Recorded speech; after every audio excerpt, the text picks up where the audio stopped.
Paul George was named the replacement for DeMarcus Cousins in the All-Star game. And that makes sense because a lot of people said that he was snubbed. So it's good to see him get in.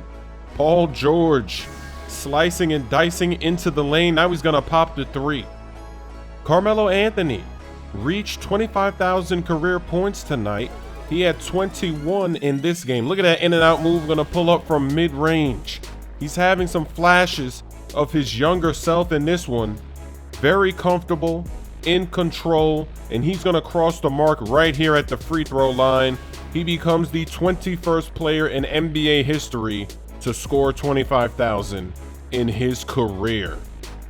And now, unfortunately, I have some very bad news. Roberson, tomato, goes down with an injury going up for a lob. Man, that looks like that hurt. He has a ruptured tendon, and everybody believes that he will miss the rest of the season because he's going to need surgery to repair it. It's not 100% confirmed just yet, but we'll see what happens. That's the early diagnosis of this injury. It's so sad. And he didn't really even do anything. He was just going up for a lob, and you just hate to see these injuries. We've already seen Cousins go down last night. You never want to see players get injured. Just like last night, the Thunder, they're going to win this game, but this is not really a win because they're going to lose a player that's in the starting lineup, a player that's been playing tremendous defense.